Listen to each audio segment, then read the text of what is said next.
tarehe 21 mwezi Machi mwaka wa 2023, nikitumai kwamba mzima popote pale ulipo. Hujambo na karibu katika awamu hii ya Upeo wa TV47.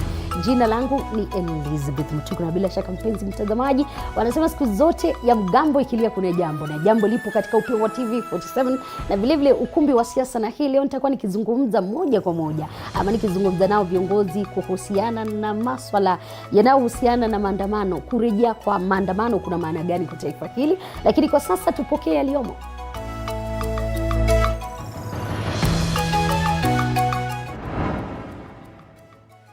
Kinara wa Azimio One Kenya Raila Odinga asema ataendesha maandamano mara 2 kwa wiki.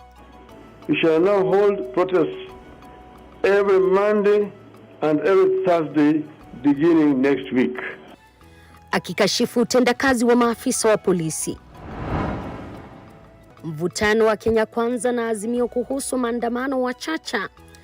Mr. Odinga has indeed indicted himself as an economic terrorist and saboteur, a serial hypocritical liar and failed leader. Baadhi ya viongozi wakihofia kudorora kwa uchumi zaidi. Hapa si mchezo, umefurahia kupata kazi lakini mbio itakuwa mwendo wa kasi sana. Mawaziri 7 wa kaunti ya Meru waapishwa.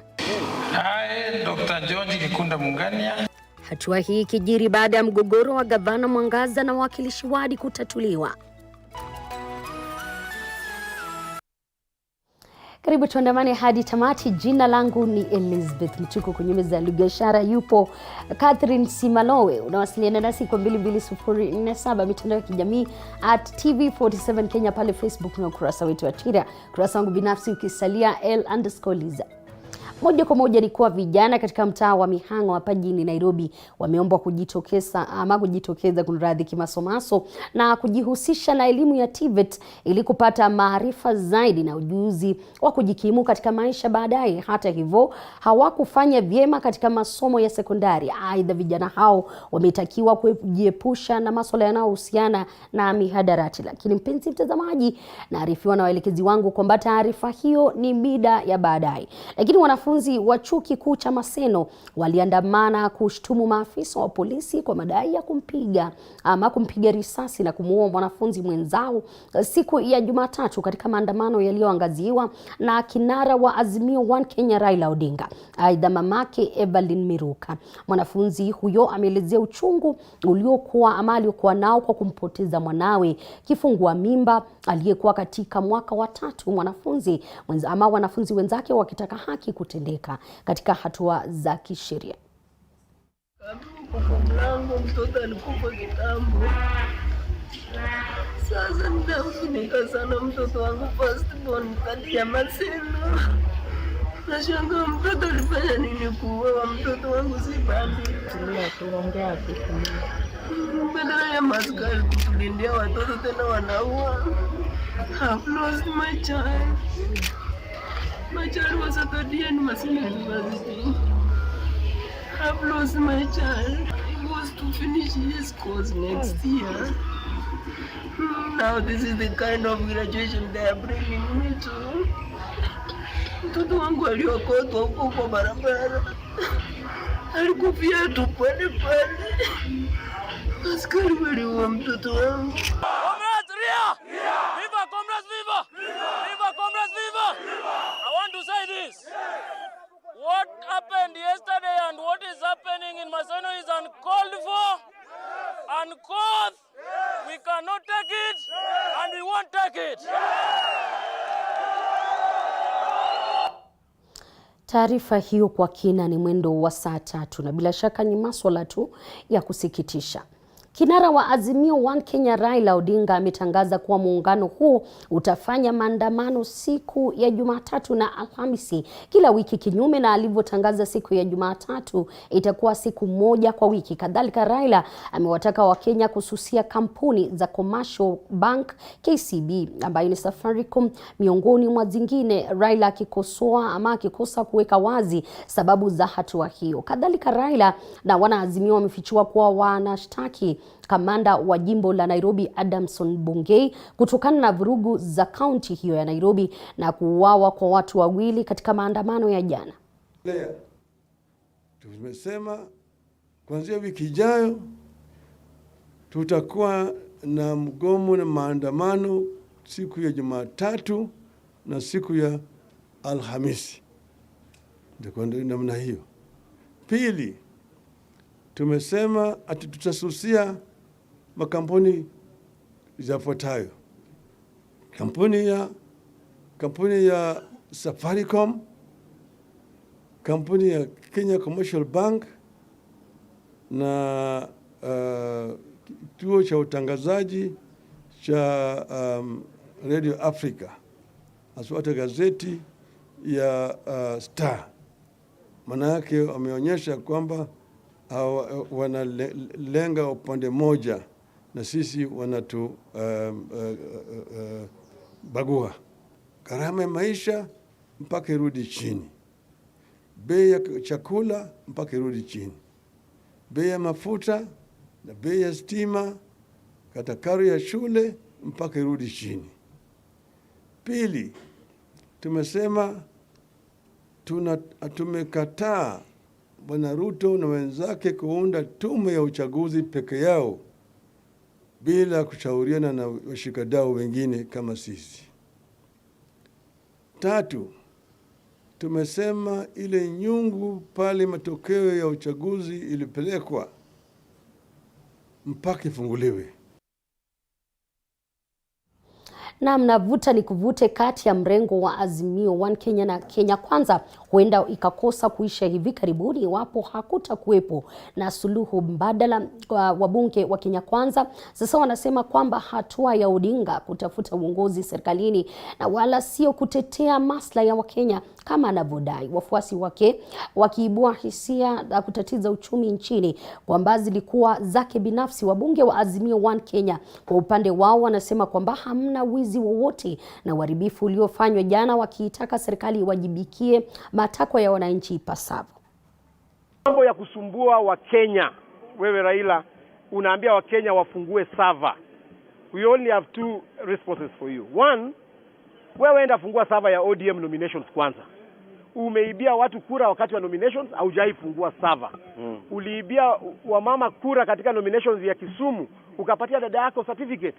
Ukaibia watu kule Siaya nominations za ODM, ukapatia ndugu yako certificate. Ukakuja hata server ya nominations za watu kwenda Yala, haujafungua, uliweka mtoto wako kwenda pale Yala. The principal reasons offered by Mr. Odinga for organizing and implementing anarchy on such a tremendous scale are the cost of living and the 2022 election, which claims was stolen. Yet as recently as June 2022, Mr. Odinga was the government's foremost defender, attributing the rising cost of living to factors beyond the government's control, which also affected other countries. Any protesters of Azimio who destroyed any businesses in Nairobi or anywhere else. I think this is something that is very important to note, because this is what the other side has been selling and to business community, that our protesters will destroy businesses. We want to thank our supporters and request them that when they come next week, they maintain the same cool of not destroying any businesses. It was every Kenyan who is now tired, who is hungry, and who knows that what is happening with this William Ruto administration is illegal. The leader minority amesema, wewe ukitaka hii maandamano ikuishe, maneno ni fupi tu. Tangaza leo unga ni shilingi 70. Sasa hii tangaza ya kwamba IEBC will be recruited in a bipartisan manner. Tangaza ya kwamba saba itafunguliwa. Tangaza ya kwamba ile ngine umesema ni gani? Bei ya mafuta iko chini. Maneno fupi tu, kesho hakuna demonstration. Taarifa hiyo kwa kina ni mwendo wa saa 3. Nairobi ya jana na ya leo ni tofauti kabisa. Baada ya kushuhudiwa patashika ya polisi na waandamanaji wa Azimio One Kenya, baada ya kinara wa Azimio One Kenya Raila Odinga kusema kuwa patakuwepo na maandamano kila Jumatatu, baadhi ya Wakenya tuliozungumza nao wanahofia kuadhirika zaidi kusaka riziki hapa jijini Nairobi na vile vile masomo ya wanao. Mwanahabari wetu Ronnie Regan ana uketo wa habari hiyo.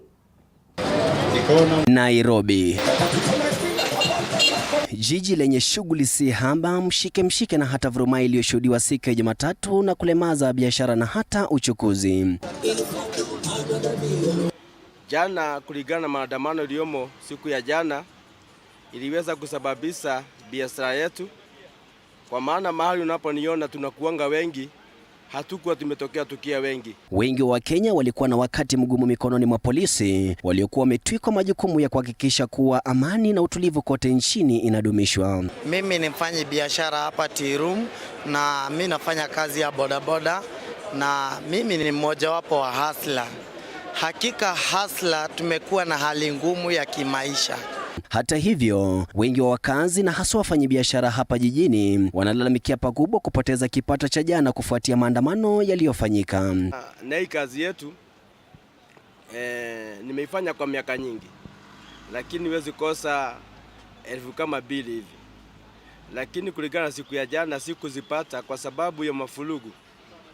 Siku ya jana nilipoteza kazi kubwa sana juu nilitengeneza shilingi 100 kutoka asubuhi mpaka jioni. Kwa mara ya kwanza kabisa Wakenya wamekuwa na hisia kinzani kufuatia maandamano ya jana, wengi wakihisi kwamba uchumi utalemazwa zaidi, haswa baada ya Odinga kusema kwamba maandamano yatakuwa yakifanyika kila siku ya Jumatatu. Kwangu mimi jana nilienda hasara, na inaamini ya kwamba kukiwa na amani na makubaliano na maelewano, biashara itaweza kuendelea vizuri. Chini ya uongozi wa serikali ya Kenya Kwanza, Rais William Ruto amekaa kidete na hata kusema kwamba serikali yake haitashiriki handshake na upinzani jinsi zilivyofanya serikali zilizotangulia, ila Wakenya wana wito tofauti. Na tunasema kama ni Raila na president wetu Ruto waende wapingane huko, wakutane kwa ofisi, na yale watakayokubaliana waachane na sisi watu wale wanapiga hasla, waendelee na kuhaso. Endapo Rais Ruto hatafanya maridhiano na Raila Odinga, basi mustakabali wa taifa utakuwa vipi? Yote haya tunayaacha mikononi mwao kufanya maamuzi yenye busara kwa faida ya Mkenya mlipa ushuru. Ronnie Reagan, TV47. Asante sana Ronnie Reagan kwa taarifa hiyo. Na ni afueni kwa gavana wa Meru Kawira Mwangaza baada ya bunge la kaunti ya Meru kuidhinisha mawaziri wa kaunti hiyo katika harakati ya kuleta umoja katika kaunti yenyewe. Mwanahabari wetu John Javar kiani na mengi zaidi. Baada ya gavana wa Meru Kawira Mwangaza kuzika tofauti zake na wawakilishi wadi, umoja baina ya kambi mbili ambazo zimekuwa katika mvutano wa kisiasa kwa kipindi cha miezi 5 umeonekana kuleta mafanikio baada ya bunge la kaunti hiyo kuidhinisha mawaziri 7 waliokuwa wameteuliwa na gavana huyo. Miezi 5 iliyopita, gavana huyo alikumbana na upinzani mkali baada ya kamati ya kupiga msasa ya bunge la kaunti kukosa kuidhinisha mawaziri 7 kati ya 10 waliopendekezwa na gavana huyo. And I want to confirm that we have approved the 7 CEC nominees whom were afforded to the assembly by the governor, and also 7 chief officers. Awaiting the rest because the governor only afforded 7 names of the chief officers. We expect when we shall have queries and we want to ask them questions, they shall avail themselves to the assembly. They don't need to wait us to summon them strongly. They don't need to wait for us even to complain that they are not responding to our letters from the county assembly. Akizungumza katika hafla ya kula kiapo kwa mawaziri hao, gavana Mwangaza amesifia tu ya bunge hilo kuidhinisha mawaziri hao, huku akiomba amani inayoshuhudiwa kwa sasa kudumu ili kuwezesha ufanisi wa ajenda zake kwa wananchi. We will be expecting monthly reports from every waziri and every chief officer. Amefanya nini Meru County kwa ofisi yake? Hapa si mchezo. Umefurahia kupata kazi, lakini mbio itakuwa mwendo wa kasi sana. Speed yetu hapa ni 400 km/h. Kwa hivyo tutakimbia. Mawaziri pamoja na maafisa wakuu katika wizara mbalimbali wakielezea furaha yao huku wakiahidi utendakazi bora. We have problems of poor info for the last 2-3 years, and it is also in my best interest to see to it that in the Department of Agriculture that we introduce smart agriculture where we can be able to solve the problems of drought. For the vocational training institutes, we have challenges because again those institutions, they do not have the right equipments, they do not have enough staff, and those are some of the challenges we are going to look into and see the budget that's available to support us do that. John Javakiania, TV47, Kaunti ya Meru. Na huku ulimwengu ukiadhimisha siku ya msitu, wakazi wanaoishi eneo bunge ama eneo la Mlima Elgon katika kaunti ya Bungoma wameonya dhidi ya kufanya kilimo kando ya mito na hata kukata miti ili kudhibiti vyanzo vya mvua na maji. Mwanahabari wetu Wanji Sostin na mengi zaidi. Vilima vya Mlima Elgon kaunti ya Bungoma hutegemewa pakubwa kwa kuwa ni vyanzo vya maji eneo la magharibi ya nchi na hata nchi jirani ya Uganda. Na hii leo dunia ikiadhimisha siku ya misitu, maafisa wa uhifadhi wa misitu nchini tawi la Bungoma wametoa onyo kwa wakazi wanaoharibu mazingira hasa eneo bunge la Elgon. They need to protect it at all costs. We also are having the issues of rehabilitating areas that are degraded. What we've just said is just part of it, but we need a long program which may take 5 years or more so that the whole forest is protected. We are also upping up our games in issues of protection. We are really enforcing. Wakizungumza baada ya upanzi wa zaidi ya miti 5,000 kaunti ya Bungoma kama njia mojawapo ya kutimiza lengo la Rais William Ruto la kupanda miti bilioni 15 kwa kipindi cha miaka 10, wamedokeza kuwa hali hiyo itasaidia pakubwa kukabiliana na mabadiliko ya tabia nchi. We've been urged to improve on our tree cover so that we get lots of rains, given that as a country we are having adverse effects of climate change. We have a bigger program to plant Mount Elgon. We have more than 100 hectares. Hatuna nurseries za kutosha within the county. Katika kaunti ya Kakamega, usimamizi wa misitu kwa ushirikiano wa timu ya raga ya Kabrasi na jamii ya eneo hilo walipanda zaidi ya miche 1,100. His Excellency the President has set the tone. We must all plant trees, 10 billion within 10 years. We are trying to empower the women on the cultural aspect that they can also be part of conserving the forest, because when it comes to looking for firewood, looking for water, it is the women. I believe that by planting a tree we are creating a better tomorrow. Aidha, taasisi ya utafiti wa miche nchini KEFRI imesema ipo haja ya kufanya utafiti zaidi kuhusu ni miche ipi inayoweza kuwa katika maeneo fulani nchini.